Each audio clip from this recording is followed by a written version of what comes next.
So day 6, we've got a really pink, bold sky. This one's a bit of a challenge because you've got these little light bits of the coral salmon coming through, and I'm going to show you how you can achieve those.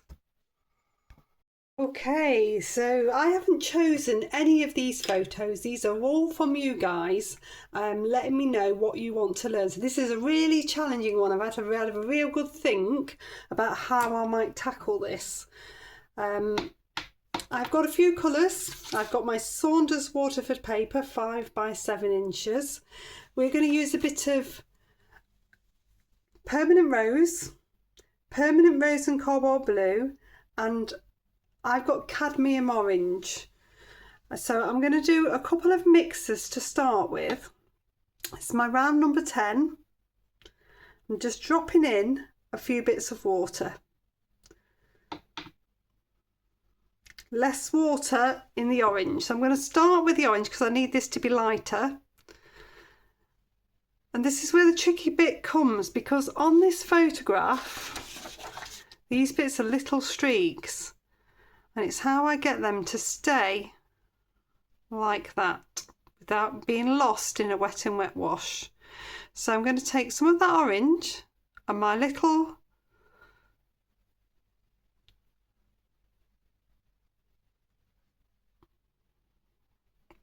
tip is to take in a little bit of white gouache. So that is going to slow the flow of the paint, and it's going to make it more opaque, so it's going to make it stay put. I want a little bit of this rose in here as well, so I'm just going to take some of that in.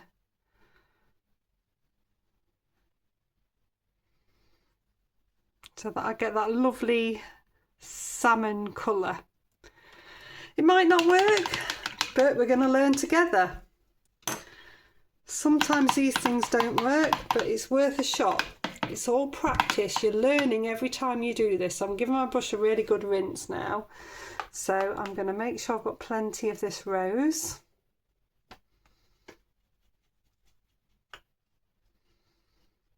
And then I'm going to make sure I've got plenty of purple. It's quite a bluey purple, so I'll just keep that one to the side. And again, rinse my brush really, really well. We're just going to have to see what happens, but it just shows you this is only a piece of paper, and we will see. This will still go out no matter whether it's a disaster or not, because part of learning is these little bits of disasters. So I'm going to leave a little bit of land there. I always say I like a challenge, and this one is most definitely a challenge. In fact, I've done the easy ones first. These now are all going to be quite challenging. I'm going to go down to my round number 6, so it puts me totally in control on this small bit of paper. I've got a nice layer of water on here, and I'm going to start with some rose. So we're just going to bring in little wisps of rose. So I'm going to start to get that directional stroke.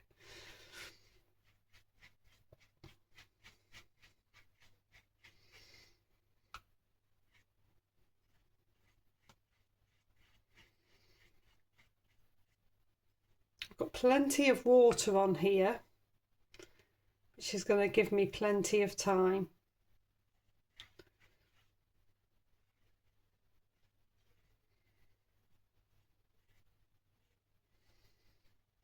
Don't really want too much land. I might take it a bit lower. We will put some trees in. So this is all still very nice and wet. It's got a really lovely sheen to it.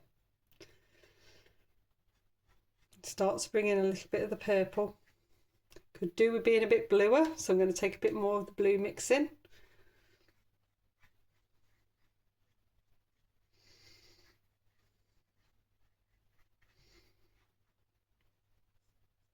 The beauty of gouache is that it is opaque, so it slows the flow of the paint, and it should hopefully work for us.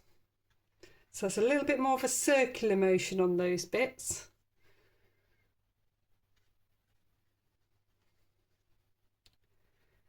We've got a super bold sky. That opera rose would have been fantastic on here as well.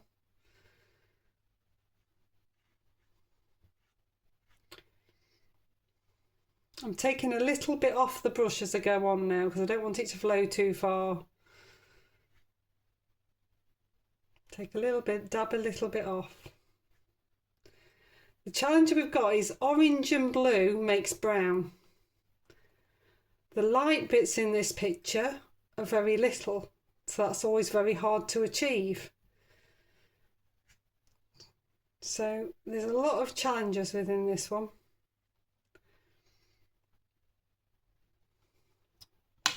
And let that blue settle. I've got a little bit of neat rose here.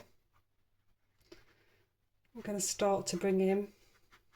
My brush is quite dry with the neat rose and I'm just working it on the wet paper.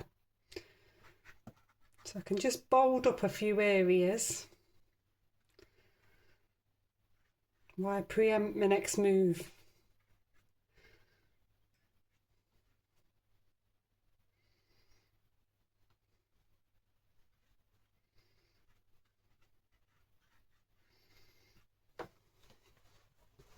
So I've got a few wisps in there.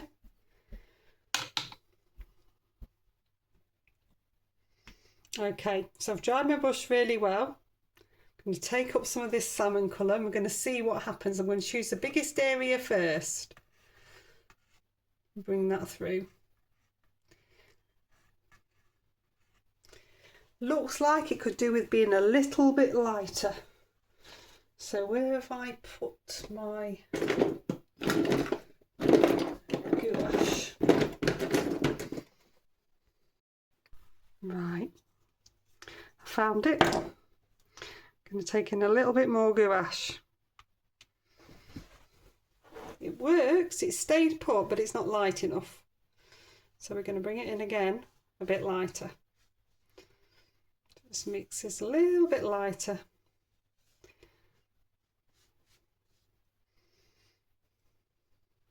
If it's too wet, it won't stay put, it'll move. So it's waiting for the right wetness really.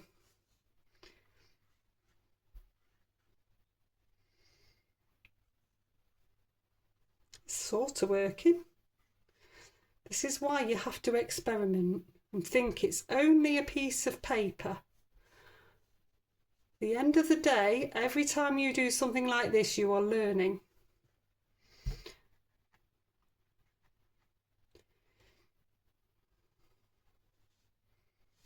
And it is only a piece of paper. I think it's working. If I take a little bit of neat white onto that brush that's already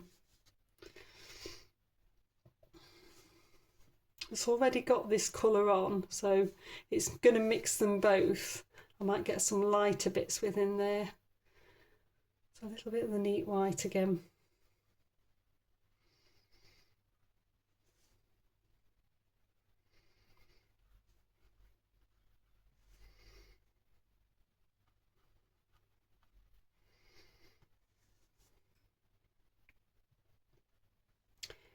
This is definitely the most challenging. So I haven't left it right till the end, but even I can procrastinate and think, oh, that one's difficult.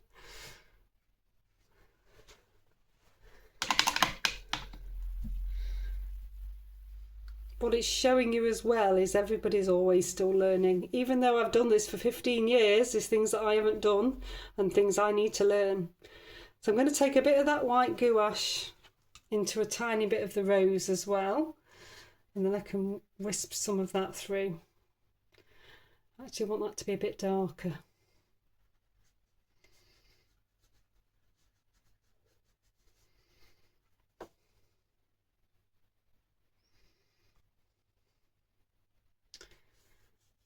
Because there's bits of rose with through the purple. What I'm using the gouache for really is to slow the flow of paint. It's making it a little bit opaque so it can go over, but it's also slowing the flow of the paint. which means I'm much more in control with the actions that I'm doing.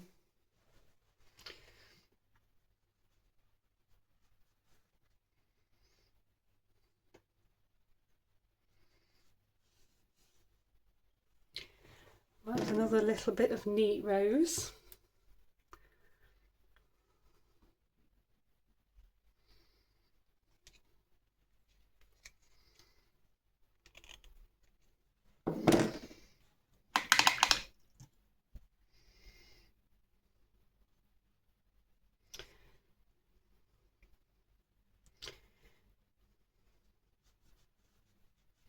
So I'm just trying to bring through some of the wispier bits through the light now. So I've popped those light bits on. I'm trying to break them up with a little bit of neat rose.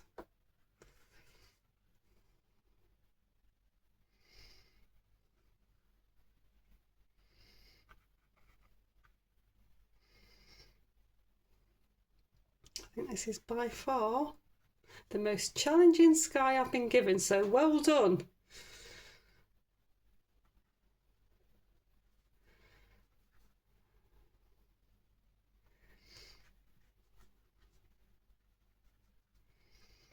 And if you're taking it on, well done too, because it's worth trying.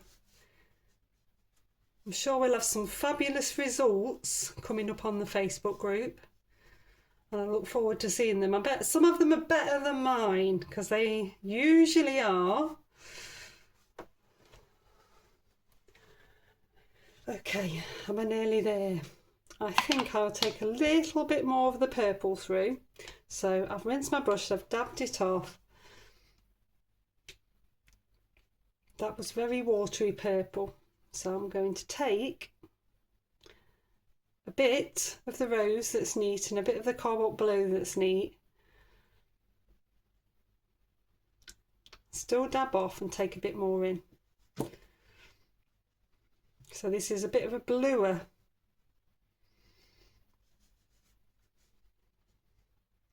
purple here. And some of these bits are nearly dry, so I can't do much with them. I've got to be very careful. So where the sheen's gone, I'm not touching. And because I'm coming in with fairly thick paint, I can get away with it. If I was coming in with thin paint, I wouldn't even be able to do it on the bits with the sheen right now. It would watermark.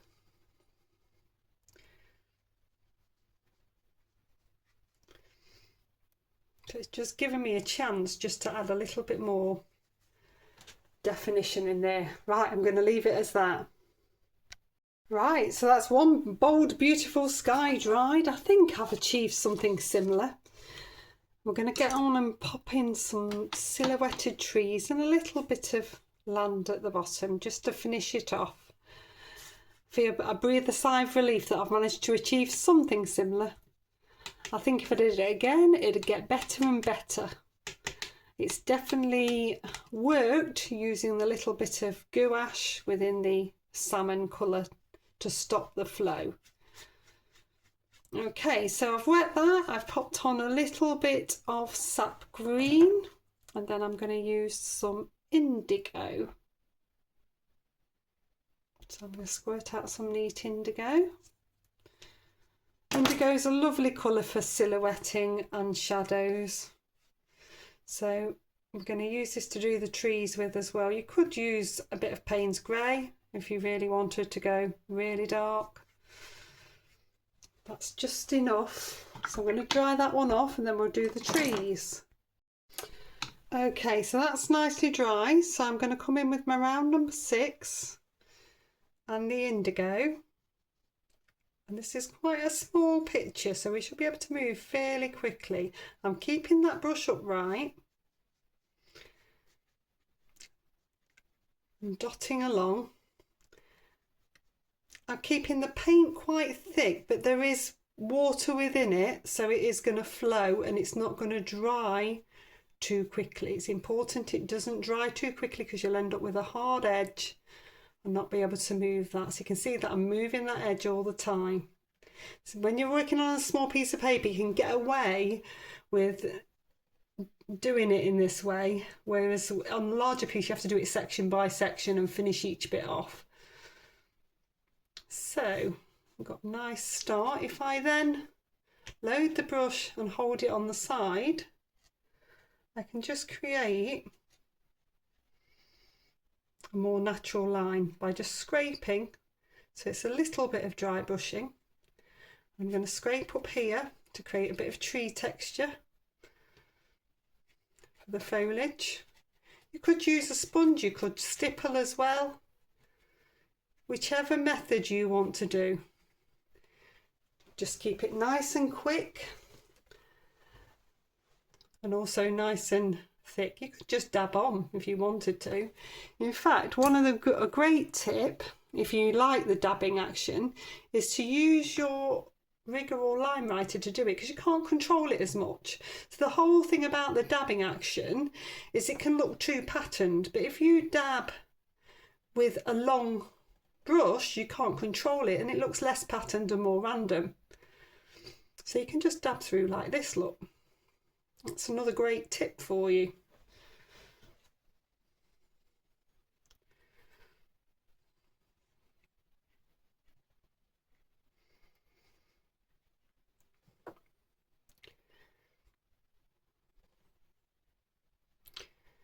Pop some branches and trunks in.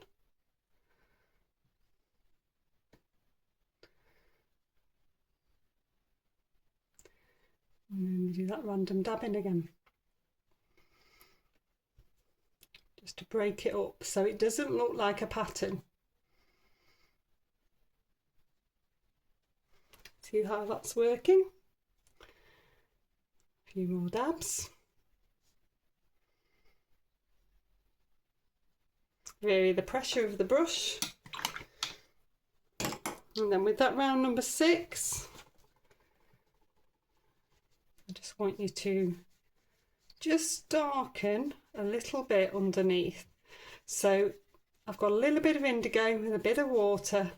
I'm just scraping through. I don't need it to be too precise. I just want that little bit of shadow there. Okay, I'll dry that one off. And there we go. So that's an amazing bold super sky as part of the challenge. So we've got a few more to do. Please do find the Facebook page and join the group, and then you can pop in your results so I get to see them and I get to give you some feedback. And I shall see you next time.